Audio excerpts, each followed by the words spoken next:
Assalamualaikum warahmatullahi wabarakatuh. Selamat siang teman-teman semua dan Bapak Martin selaku dosen pengampu mata kuliah TIK.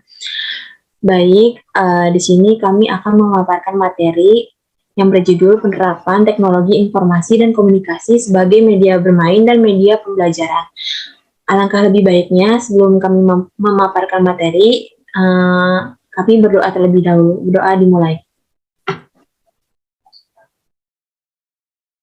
Berdoa selesai. Baik, untuk materi pertama akan dijelaskan oleh saya sendiri. Pengertian TIK. Teknologi Informasi dan Komunikasi atau TIK merupakan suatu program untuk alat bantu manipulasi dan menyampaikan informasi. Dalam pengertian yang sempit, teknologi merupakan sesuatu yang mengacu pada objek benda yang dipergunakan untuk kemudahan aktivitas manusia, seperti mesin, perkakas, atau perangkat keras. Yang kedua itu ada TIK sebagai media bermain. TIK sebagai media bermain. Pembelajaran yang hanya berpusat pada guru dan buku akan membuat siswa bosan dengan pembelajaran di kelas. Oleh karena itu, diperlukan suatu inovasi pembelajaran, salah satunya dengan pembelajaran yang berbasis teknologi agar tampilan dan gaya belajar lebih menarik, serta membuat siswa terhindar dari rasa jenuh dan bosan saat mengikuti pelajaran. Media pembelajaran yang memanfaatkan teknologi mobile learning merupakan salah satu alternatif pengembangan media pembelajaran yang inovatif. Baik, materi selanjutnya akan dijelaskan oleh Sofia Azahra. Untuk Sofia Azahra dipersilahkan. Baik, selanjutnya itu ada TIK sebagai media bermain. Seperti salah satu platform Kahoot dapat digunakan untuk beberapa bentuk asesmen, diantaranya itu ada kuis online, survei, dan diskusi, di mana ketiganya memiliki cara yang bermacam-macam untuk dimainkan. Salah satu fitur dalam permainan Kahoot adalah pilihan untuk dapat bermain secara berkelompok atau multiplayer, di mana diperlukan sebuah bentuk kolaborasi antara pemainnya. Hal ini dapat dimanfaatkan di dalam kelas sebagai bentuk penerapan pembelajaran kolaboratif yang bertujuan untuk menumbuhkan jiwa kolaboratif anak atau meningkatkan kemampuan bekerja sama. Selanjutnya yaitu TIK sebagai media pembelajaran. TIK sebagai media pembelajaran, yaitu penggunaan TIK sebagai sumber dan media pembelajaran dapat melalui pemanfaatan perangkat komputer sebagai sumber dan media pembelajaran yang inovatif. Diharapkan dengan penggunaan sumber dan media ini dapat merangsang pikiran, perasaan, minat, serta perhatian peserta didik sedemikian rupa sehingga proses pembelajaran dapat berjalan dengan baik. Selanjutnya yaitu sistem pembelajaran berbasis teknologi informasi dan komunikasi. Sistem pembelajaran yang digunakan oleh pendidik dapat dikatakan tepat atau baik apabila pelaksanaan program pembelajarannya memenuhi 3 kriteria, yaitu yang pertama daya tarik, yang kedua daya guna atau efektivitas, dan yang ketiga itu hasil guna atau efisiensi. Untuk mewujudkan semua itu, maka antara guru dan siswa membutuhkan media, sehingga terjadi interaksi yang saling mempengaruhi. Salah satunya adalah dengan menggunakan sistem pembelajaran berbasis teknologi informasi dan komunikasi. Selanjutnya saya serahkan kepada moderator. Baik, materi selanjutnya akan dijelaskan oleh Sandra Abelia. Untuk Sandra Abelia dipersilahkan. Baik, selanjutnya ada jenis-jenis sumber dan media pembelajaran berbasis TIK lainnya yang dapat dimanfaatkan oleh guru sekolah dasar dalam proses pembelajaran, antara lain yaitu 1 komputer, 2 LCD proyektor, 3 internet, 4 CD pembelajaran, 5 email, dan 6 presentasi PowerPoint. Fungsi teknologi informasi dan komunikasi dalam pembelajaran. Teknologi informasi dan komunikasi memiliki 3 fungsi utama yang digunakan dalam kegiatan pembelajaran, yaitu yang pertama ada teknologi berfungsi sebagai alat, yaitu TIK digunakan sebagai alat bantu bagi pengguna atau siswa untuk membantu pembelajaran. Yang kedua ada teknologi berfungsi sebagai ilmu pengetahuan. Dalam hal ini, teknologi sebagai bagian dari disiplin ilmu yang harus dikuasai oleh siswa. Yang ketiga, ada teknologi berfungsi sebagai bahan dan alat bantu untuk pembelajaran atau literasi.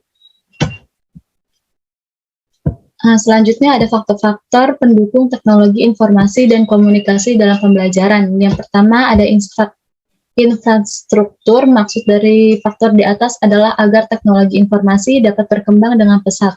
Pertama, dibutuhkan infrastruktur yang memungkinkan akses informasi dimanapun dengan kecepatan yang mencukupi. Yang kedua, ada sumber daya manusia. Faktor SDM menuntut ketersediaan human brain yang menguasai teknologi tinggi. Yang ketiga, ada kebijakan. Faktor kebijakan menuntut adanya kebijakan berskala makro dan mikro yang berpihak pada pengembangan teknologi informasi jangka panjang. Selanjutnya ada pengembangan media pembelajaran berbasis teknologi informasi. Di era globalisasi dan informasi ini, penggunaan media pembelajaran berbasis teknologi informasi menjadi sebuah kebutuhan dan tuntutan, namun dalam implementasinya bukanlah merupakan hal yang mudah. Dalam menggunakan media tersebut, harus memperhatikan beberapa teknik agar media yang dipergunakan itu dapat dimanfaatkan dengan maksimal dan tidak menyimpang dari tujuan media tersebut. Arif S. Sadiman mengatakan bahwa ditinjau dari kesiapan pengadaannya, media dikelompokkan dalam dua jenis, yaitu media jadi karena merupakan komoditi perdagangan yang terdapat di pasaran luas dalam keadaan siap pakai, dan media rancangan yang perlu dirancang dan dipersiapkan secara khusus untuk maksud dan tujuan pembelajaran tertentu. Materi selanjutnya akan dibacakan oleh Nur Hikmah.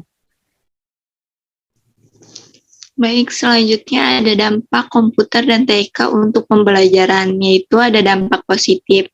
Apa aja sih dampak positifnya? Yang pertama, komputer dapat mengakomodasi siswa yang lamban menerima pelajaran, karena ia dapat memberi iklim yang bersifat afektif dengan cara yang lebih individual, tidak pernah lupa, tidak pernah bosan, sangat sabar dalam menjalankan instruksi seperti yang diinginkan program yang digunakan. Yang kedua, ada komputer dapat merangsang peserta didik untuk mengajarkan latihan, melakukan kegiatan laboratorium atau simulasi karena tersedianya animasi grafik, warna, dan musik yang dapat menambah realisme.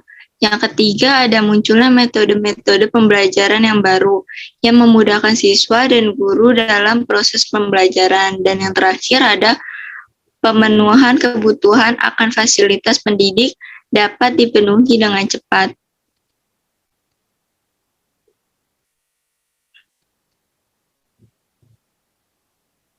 Ada juga dampak negatifnya, yaitu adanya kemampuan peserta didik dalam menerima pemahaman atau pengetahuan komputer, sehingga mereka tertinggal semakin tertinggal, yang mengerti semakin mengerti. Yang kedua, ada peserta didik lebih aktif menggunakan komputer, sehingga jika sewaktu-waktu keberadaan hilang, maka kemungkinan peserta didik menjadi malas untuk belajar, dan mereka telah berpikir bahwa pembelajaran nantinya akan membosankan. Yang ketiga, seringnya mengakses internet dikhawatirkan siswa atau mahasiswa bukannya benar-benar memanfaatkan teknologi informasi dengan optimal, tetapi malah mengakses hal-hal yang tidak baik seperti pornografi dan game online. Dan yang terakhir, ada pembelajaran melalui mesin dapat mengisolasi peserta didik atau pendidik secara sosial, karena seseorang hanya berinteraksi dengan mesin yang jelas-jelas mesin tidak memiliki perasaan. Selanjutnya saya kembalikan kepada moderator. Baik, terima kasih Nur Hikmah atas pemaparan materinya. Baik, dapat disimpulkan dalam materi presentasi kelompok 3, yaitu penerapan teknologi informasi dan komunikasi sebagai media bermain dan media pembelajaran adalah Salah satu bentuk literasi teknologi adalah dengan mengintegrasikan TIK. Pengintegrasian ini dilakukan dalam bentuk permainan dan pembelajaran. Permainan adalah cara yang tepat karena dapat memberikan motivasi yang lebih tinggi bagi anak untuk belajar.